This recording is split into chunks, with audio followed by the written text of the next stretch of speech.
Igitondo cyiza kuri mwebwe mwese mukomeje kudukurikira, mukomeje kuba natwe muri gahunda z'amakuru ndetse n'ibiganiro bitandukanye. Ndizera neza ko mukomeza kugenda mugubwa neza. Mbaye ikaze muri gahunda z'amakuru ndetse n'ibi biganiro dukomeza kugenda tubashyikiriza aho muri hose mu bice bitandukanye mu Rwanda ndetse no hanze y'igihugu cy'u Rwanda. Amakuru rero akomeza kugenda avugwa cyane, ni menshi cyane kabisa. Amakuru akomeza kugenda agaruka muri iki gitondo ni menshi cyane mu bitangazamakuru bitandukanye. Reka duhere kuri iyi nkuru mbabwire ko uwitwa Raphael Grossi yakiriwe ku munsi w'ejo na Perezida Paul Kagame. Uyu ni umuyobozi w'urwego rwa Loni rushinzwe kugenzura itunganya ry'ingufu za nuclear International Atomic Energy Agency. Raphael Mariano Grossi baganira ku ngingo zitandukanye zijyanye no kubyaza umusaruro izi ngufu. Raphael Mariano Grossi ari mu Rwanda aho yitabira inama izwi nka Nuclear Energy Innovation Summit for Africa NESIA 2025 imaze iminsi ibiri iri kubera i Kigali. Iri guhuza inzobere zo mu bihugu bigera kuri 30 higwa ku kubyaza umusaruro ingufu za nuclear, cyane cyane mu kureba uko zabyazwa amashanyarazi hifashishijwe inganda nto zizwi nka small modular ndetse na micro reactors. Itangazo ibiro by'umukuru w'igihugu byanyujije kuri X rigira riti baganire ku bushobozi bw'ingufu za nuclear mu iterambere ry'ubukungu ndetse n'intambwe u Rwanda rwateye mu gukoresha inganda nto za small modular ndetse na micro reactors. Small ni inganda nto zitanga amashanyarazi aturutse ku ngufu za nuclear. Uruganda rumwe rushobora gutanga umuriro wa megawatt 100 gusubira hasi. Ni inganda kandi zishobora gushyirwa ahantu hato nko ku buso bwa hegitari ziri hagati ya 15-50 zigakorwaho n'abakozi bagera kuri 130 ndetse kandi ziba zakwimurwa mu bice byitaruye umujyi. Ni inganda zitagira ibidukikije kuko nk'ubushakashatsi bwakozwe n'umuryango ushinzwe ikoreshwa rya nuclear ku isi World Nuclear Association bwagaragaje ko ikoreshwa ry'izi ngufu zigabanya toni 29 z'umwuka w'amanya CO2 kuri gigawate mu isaha. U Rwanda rufite gahunda ko bitarenze muri 2030 ruzaba rufite bene urwo ruganda rutanga amashanyarazi akomoka ku ngufu za nuclear, ndetse kandi biteganywa ko muri 2028 ruzaba rwabonye abakozi bose basabwa amashanyarazi yaturutse ku ngufu za nuclear aboneka hifashishwa ubutari bwa uranium. Bafata uranium bakayitunganya n'impano kuvuga atome zayo zikitandukanya ku buryo zitanga ubushyuhe ibizwi nka fusion nuclear. Ubwo bushyuhe nibwo rero bifashisha bagashyushya amazi akavamo umwuka, wa mwuka akaba rero bayobora mu mashini ugatanga amashanyarazi. Aho rero hashyuhirizwa amazi niyo rero nuclear reactor. Small zikenera kandi amazi make ugereranyije n'akenerwa hakorwa amashanyarazi asanzwe. U Rwanda rumaze igihe kandi rufatanya n'abafatanyabikorwa batandukanye kugira ngo iryo koranabuhanga rigerweho. Muri 2023 rwasinye amasezerano na Diofood Energy Inc.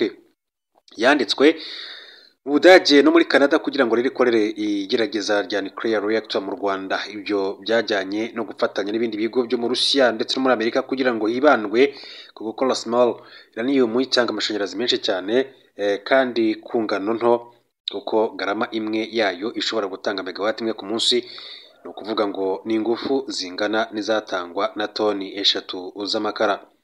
Ubaye utunganyije ikiro kimwe cya uranium wabona umuriro ungana megawatt 1000. N'umuriro mu Rwanda utarageraho kuko inganda zitunganya amashanyarazi mu Rwanda zigeze ku bushobozi bwa megawatt 406 n'ibice 4.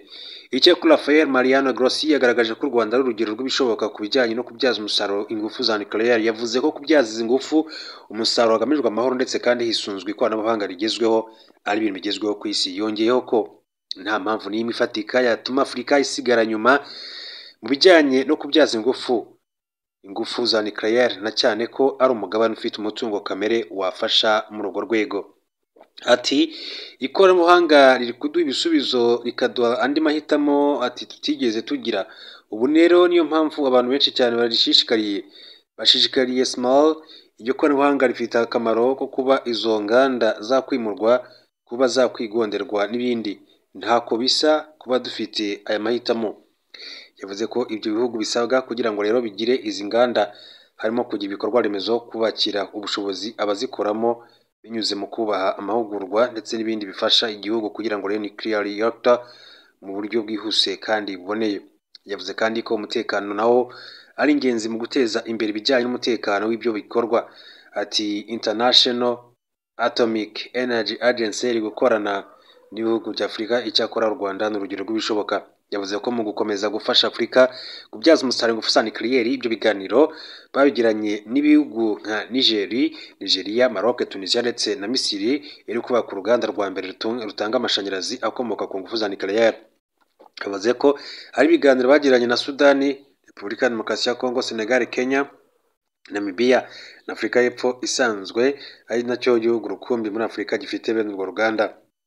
Ati muri ibyo bihugu byose International Atomic Energy Agency yatangiye gutegura abantu bazakora muri iyo gahunda ndetse iri gukora n'inzego zishinzwe kugenzura ibijyanye n'ingufu za nucleaire.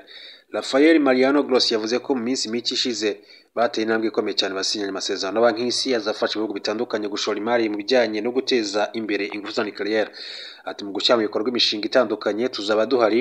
Umumaro ati wibanze wa International Atomic Energy Agency no guteza imbere ikoreshwa ry'ingufu za nucleaire mu mahoro. Ku batarakorana na International Atomic Energy Agency, iki nicyo gihe rero inzobere zacu ati zirahari kubo twatangiye kandi imikoranire twabizeza ko tuzababa hafi. Nta mpamvu Afurika itagira uruhare muri gahunda iri guteza imbere ubukungu bw'ibihugu bitandukanye ku isi. Ubwo yafunguraga inama yiga ku guteza imbere ingufu za nucleaire yari iri kubera i Kigali, Minisitiri w'Intebe Dr Edouard Ngirente yavuze ko muri 2050 u Rwanda ruzaba rukeneye hafi gigawatt 5 z'amashanyarazi. Yavuze ko ariyo mpamvu rero u Rwanda bishingikirije ku ngufu za nucleaire. Akaba rero ariko yakomeje kugenda atangaza muri rusange. Hanyuma amakuru nk'uko mbivuze menshi cyane akomeza kugenda avugwa, reka turebera hamwe n'indi makuru akomeza kugenda avugwa. Mbabwire ko mu Rwanda lisansi na mazutu byazamutse nk'uko itangazo ryabigarutseho.